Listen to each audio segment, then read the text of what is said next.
আসসালামু আলাইকুম ওরহমতুল্লাহি ওবারাকাতু। এই পর্বে আমাদের আলোচনা সূরা লুকমানের শেষ রুকু অর্থাৎ চতুর্থ রুকুর প্রথম পর্ব। আলহামদুলিল্লাহ ওয়াসসালাতু ওয়াসসালাম আলা রাসূলিল্লাহ ওয়া আলা আলিহি ওয়া সাহবিহি আজমাইন, আম্মা বাদ। আউযু বিল্লাহি মিনাশ শাইতানির রাজিম। বিসমিল্লাহির রহমানির রহিম। রব্বি ইশরাহ লি সাদরি ওয়া ইয়াসসির লি আমরি ওয়াহলুল উকদাতাম মিন লিসানি ইয়াফকাহু কাওলি। আয়াত 31 এরশাদ হচ্ছে, আল্লাহ বলেন, তুমি কি লক্ষ্য করো না যে নৌযানগুলো আল্লাহ তাআলার অনুগ্রহে সমুদ্রে চলাচল করে, যাতে তিনি তোমাদেরকে তার নিদর্শনের কিছু দেখাতে পারেন। এতে অবশ্যই প্রত্যেক ধৈর্যশীল কৃতজ্ঞ ব্যক্তির জন্য নিদর্শন রয়েছে। আল্লাহ বলেন, আলাম তারা আন্নাল ফুলকা, আর তুমি কি দেখো না নৌযানগুলোকে, তাজরি ফিল বাহারে, সেগুলো সমুদ্রের মধ্যে চলে, বিনিআমাতিল্লাহ, আল্লাহ তাআলার অনুগ্রহের সাহায্যে, লিউরিয়াকুম, যেন তিনি তোমাদের দেখান, মিন আয়াতিহি, তার নিদর্শনাবলীর কিছু, ইন্না ফি যালিকা লাআয়াতিন, নিশ্চয়ই এর মধ্যে আছে অবশ্যই নিদর্শন, লিকুল্লি সাব্বারিন শাকুর, প্রত্যেক ধৈর্যশীল কৃতজ্ঞ ব্যক্তির জন্য।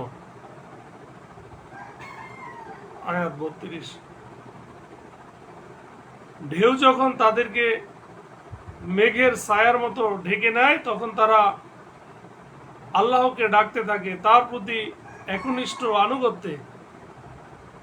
আল্লাহ বলেন, অতঃপর যখন তাদেরকে উদ্ধার করে স্থলে এনে দেয়, তখন তাদের কত ন্যায়পূর্ণ আচরণ করে।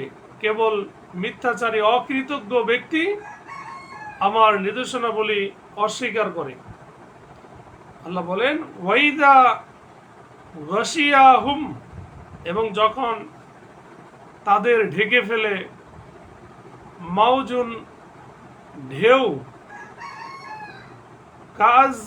কাজুলালে, অর্থাৎ চাদোয়ার মতো, মেঘের ছায়ার মতো, দাআউল্লাহ মুখলিসিন, তখন তারা বিশুদ্ধ করে, অর্থাৎ একনিষ্ঠ হয়ে আল্লাহকে ডাকে, লাহুদ্দিন, তার জন্য আনুগত্যকে।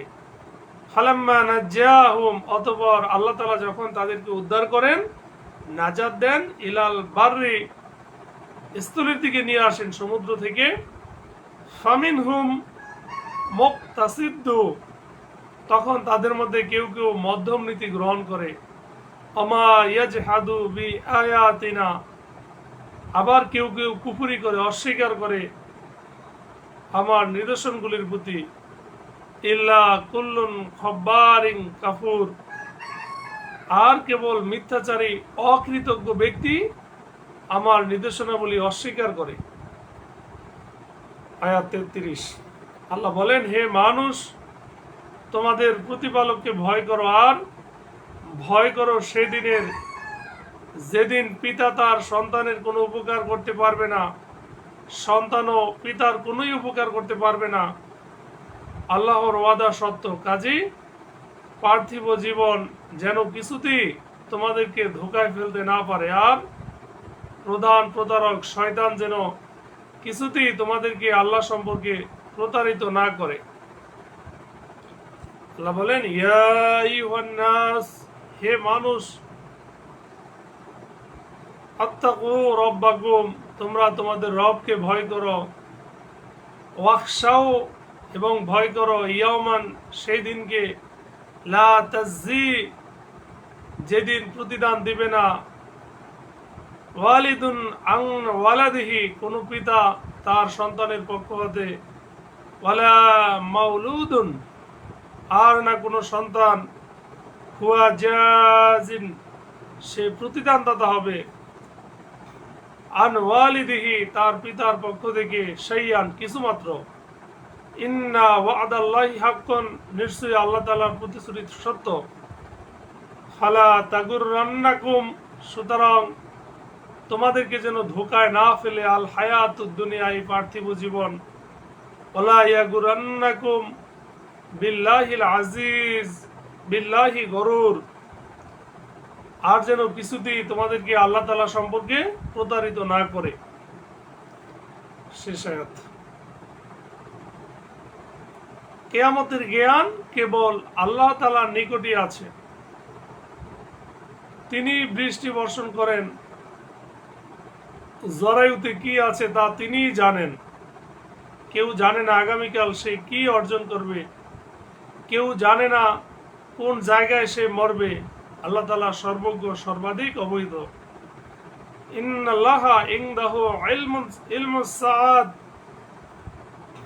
যে নিশ্চয়ই আল্লাহ তাআলা এমন সত্তা, কেবল তিনিই জানেন কিয়ামতের বিষয়ে। ওয়ায়ুনাজ্জিলুল গায়থা, এবং তিনি বৃষ্টি বর্ষণ করেন। ওয়ায়ালামু মা ফিল আরহামি, তিনি জানেন জরায়ুর মধ্যে কি আছে। ওমা তাদরি নাফসুন, আর কোন প্রাণী জানে না মাযা তাকসিবু, সে কি অর্জন করবে গদান, আগামীকাল। ওমা তাদরি নাফসুন, আর কোন প্রাণী জানে না বিআইয়ি আরদিন তামুতু, যে সে জমিনে কোন দিন মারা যাবে। ইন্নাল্লাহা আলিমুন খাবির, নিশ্চয়ই আল্লাহ তাআলা সর্বজ্ঞ এবং সবকিছু সম্পর্কে অবহিত। আল্লাহ তাআলা আমাদের সঠিক বুঝদান করুক। আমিন। আসসালামু আলাইকুম ওয়া রাহমাতুল্লাহ।